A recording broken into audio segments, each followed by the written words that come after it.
Whoa, wow. Sabato and Domingo. Oh. Welcome back to Peepers, Profiles, and Projections. We're your hosts, Flaxel and Satchel, and we are doing Domingo Germán. Domingo Germán, Jim. What's that? Your fifth starter of the New York Yankees? My fifth starter. It's in my bio on Twitter. Jim, we've seen Domingo Germán since 2017. Yeah. Man, it's been a heck of a roller coaster ride. You guys probably know by now it's littered with electric moments on the field, some low moments on the field, worse moments off the field. And now here we are with a 30-year-old Domingo Germán who came into the season as our sixth or seventh starter as a swingman. Frankie Montas is hurt. We kind of thought last year was lining up for this Domingo bullpen role that we've been eyeing for a couple years, and they ignored him in the playoffs. That here we are coming off of, he had 14 starts last year, a 3.61 ERA. In his role, he did his job. Where are you at with Domingo, Jim? I'm in a bit of a strange place with Domingo. I just was reading articles. We're recording this March 2nd. He started yesterday or the day before, and we heard people talking about him, and there's been articles written about this spring training, kind of in an attempt to turn the page in a good way. Obviously, he got suspended for domestic violence. I think it was like the most days a player has been suspended for domestic violence. It was a public situation at CC Sabathia's gala where people saw, and it's all alleged and this and that, but it happened. And then because of his suspension and then the 60-day season, it turned into more time missed. And then he had teammates last year, Zach Britton, publicly saying you don't get to choose who your teammates are. And I just read this. He just kind of did an article with Randy Miller of NJ.com addressing everything and talking about how much learning he's had to do and how much acceptance he's had to have and changing it. He's a father of three with his wife, and there's some good quotes in this article. Go read it if you're just interested, of Nestor being like, I played with this guy in single A, right, double A. Like, I was shocked to hear and understand what happened. And it's horrible what happened. He's like, but and some quotes from Glaber that like, I knew this guy. Like, what the fuck is that? Definitely feels like not only did MLB put him in official timeout, but the Yankees kind of put him in timeout as well once he got out of MLB's timeout of like, we're not just going to go with you like full bore. So that's the off the field stuff, which you love to people to grow, especially ones that need to grow and change and all that. And you just hope it's real and it still stinks. And it never fully know how to address that. And that's not really what we talk about here. We talk about baseball, but on the field, Jake, I didn't realize he had a pretty good stretch. If you take away like his bookend appearances, the last of the season, the start, I think his ERA is even good. The game log looks good. And then they kind of just didn't use him in the postseason. 2.77 ERA in the 13 games in between. The 1 and 14 aren't great, but the 13 or 1 and 15 aren't great, but 13 between. 2.77 ERA, 65 innings pitched.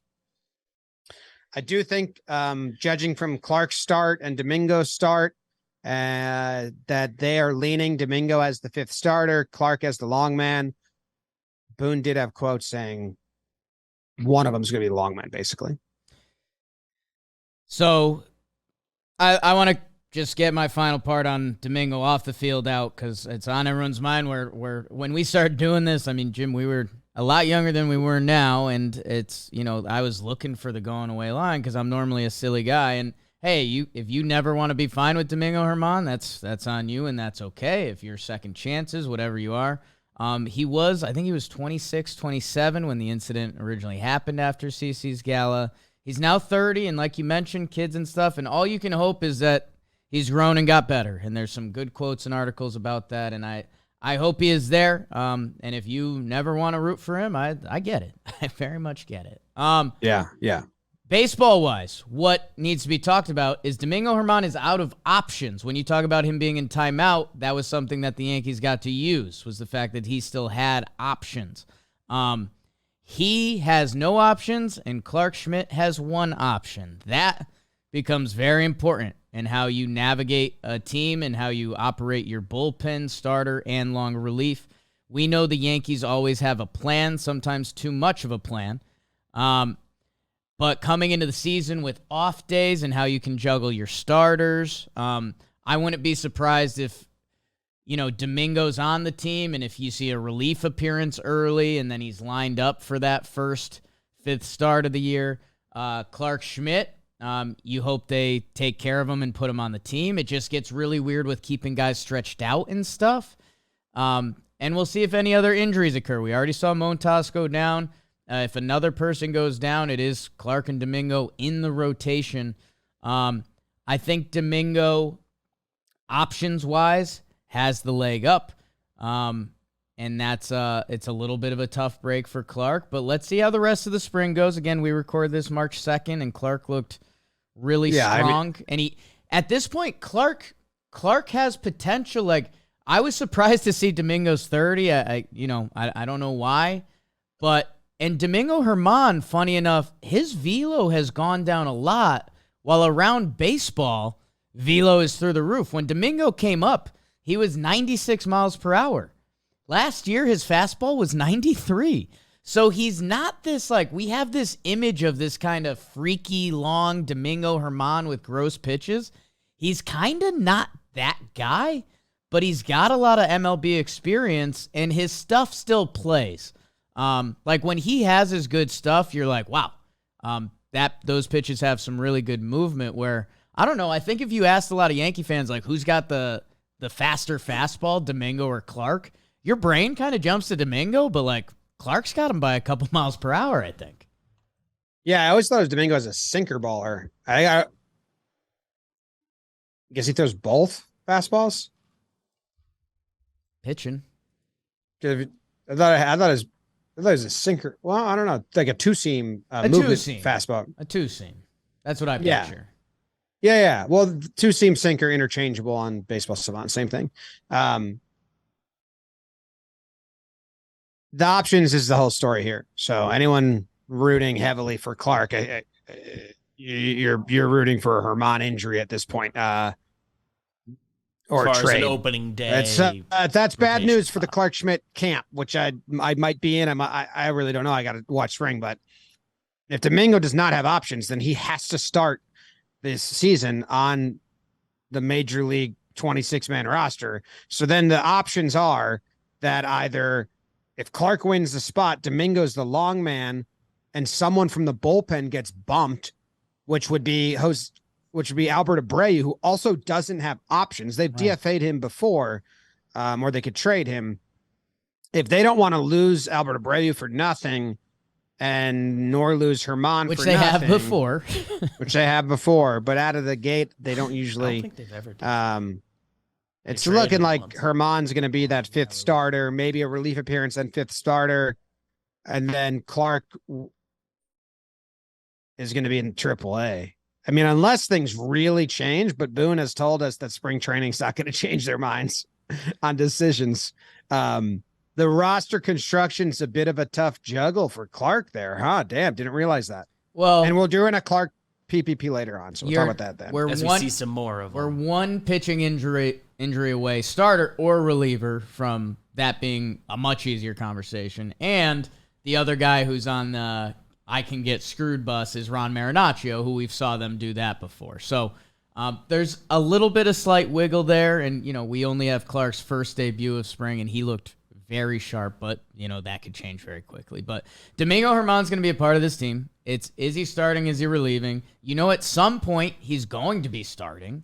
Like, he's a depth pitcher, whether that's 6 or 7, and we're already on to 6. So, he's going to be a part of this Yankee season. He's survived this long through the Yankees, between on the field, off the field, and everything. That honestly, and Yankee fans might not want to hear this, I think the Yankees view Domingo Germán as a valuable piece for them because he's getting paid $2.6 million, and he could start 14 games for you like he did last year when they kind of limited him to start the year. So, yeah, he's going to be a big part of this Yankee season. Pretty interesting. I just didn't really put all of that together. I thought it was a fair fight, but the options don't make it a fair fight between Clark and Domingo without any injury. I think the only twist, like I mentioned before, if Clark balls out, the cutter's real and all of it, they could make Clark the 5 starter and have Domingo in the pen. I think that's on the table. Because Clark's 0%. Clark's ceiling as a starter is definitely higher than where Domingo's is at. I don't know if I fully agree, but we've seen Domingo excel over a Domingo season can take as a over starter. We've never seen Clark do it yet. He was kind of a different guy then, man. That's what I was saying about, when Domingo did that, I think you're referencing 2019, his fastball was 2 miles per hour faster, and he was 26. Clark is but now I mean, in last year he had good starts. Right. I think he's a safer option. I think Clark's ceiling is higher. We're also getting to... Just because we haven't seen it, just because it's more unknown. I mean, Domingo's ceiling's pretty good. He's young. Clark, in some aspects, was better than Domingo last year, and he's young, and he's working on new stuff and getting more experience. The other pro-Clark argument, and this will be revisited when we do his in a week or two, but this is kind of the Yankees' last chance to see him with a starter's workload and find out if he can be part of that for the future. He'll be out of options next year, and he at least had some level of success in a bullpen role, so that if they determine this year he can't be a starter, they know they have that card to play. It'll be hard to get him starts after this when he can't just go to the minors and get starts. It's part of the formula. Yeah. I mean, we'll do Clark then. Domingo has a high ceiling, in my opinion, as a starting pitcher in MLB. I think he shut down the Mets last year, went into the 8th inning. He shut down teams last year. He dueled against Scherzer. I mean, when he deals, he's really good. I mean, I was very high on him until all the bad stuff, and you kind of then feel weird cheering for him. But yeah, I mean, Domingo could dominate a game. Clark maybe can. I haven't seen him do it. They used him as a reliever last year. Right. He got forced into that via injury. So I don't know. I mean, I think Domingo, you kind of know what you're going to get. I mean, his good will be good. He's got some stretches that are not as good, but he's an MLB starting pitcher. He is. Yeah. I think he's going to be the 5th starter. Good chance. Did he go 3 innings 2 days ago? I think he was supposed to go 2, and Boone was like, well, it looks so good. We went 3. And Boone said he liked, what was the quote? He liked the zip on his fastball. So looks like 2.1. Kind of thinking about this in live time here. Yeah. A lot of moving parts. Yeah. So Boone said, you don't know what's going on to happen right now. One could end up being the long man in the bullpen. Boone did say he doesn't want a 6-man rotation, so there's only one spot. They've always said that, though. They at the end of the year, after the deadline, they'll do it, but they don't start the year there. Yeah. Let's see. Boone said the velocity was there, which I was glad to see him come out and really step on it a little bit. Like that. These spring training starts until they either pitch on the road against the other team's starters, or they are in like the last week when teams send their starters on the road. Like, we don't really. The national squad, I don't know if that's what we're going to judge Domingo Germán on, nor the squad Schmidt Clark shutdown. So interesting. Before this PPP, I did think it was like a true battle between the two of them, and now I think it's a little against Clark just because of the options. And I'm trying to look at the schedule because they have that the off day after opening day. So then you can go 2, 3, 4. And I think 1, the next 2, week 3. with the Orioles home opener, there's a tricky day. Yeah, no, they have an off day the next Friday as well. So you could, in theory, not use your fifth starter until, kind of the third week of this April 12th, April 13th. So it'll be interesting to see if they deploy that. Because Cole likes being regular. I'd assume the other starting pitchers say they like that. And Boone said he wanted to keep Cole and Rodon. He named as wanting to keep them every 5 days. And if you're gonna do that, I mean, you got to do that with Nestor and Sevy too. So is Nestor starting the season? It's not official yet because of the hamstring WBC, but he's been kind active. Right when he got hurt, it sounded like it was going to be a few weeks before he gets on a mound, and then immediately we saw videos of him on a mound. And I've heard no actual updates since. I would lean yes. So I don't know. I mean, to have Germán and Clark as potential bullpen options for the first couple weeks feels like the Yankees would like that. I don't know. I guess you have to because it's going to be 5 and fly the first couple weeks too, right? So I mean, you could piggyback them. And try to get 3 innings like that. I would expect some of that. Unless Nestor, they push him a week because that helps them out early on, not making a decision. They could. Doesn't have to pitch in the cold with the tight hamstring or whatever the hell it is. Any hiccup at this point, yeah. Or he's the one that gets piggybacked if the hamstring's a thing. Like he only goes 4 innings. 3 or 4 the first time. And Yanks don't play a warm weather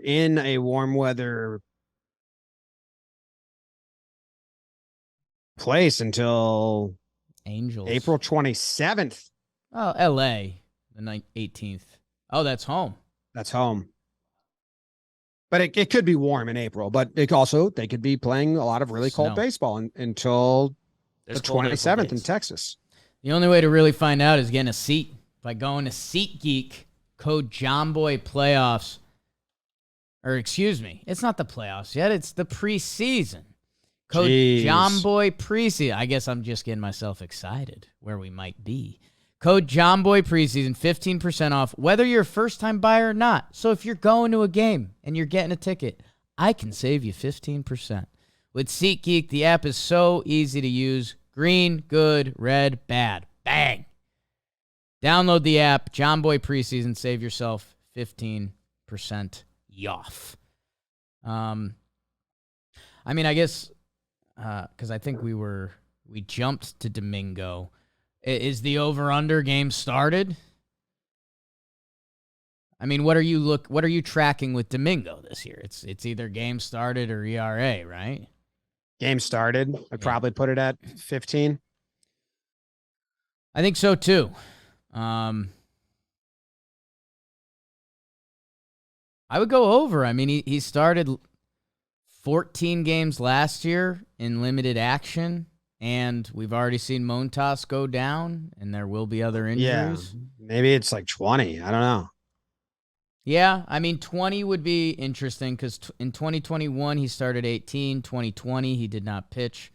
So you have to go back to 2019. So he only has 1 year where he's pitched more than 20 starts, and that was 2019.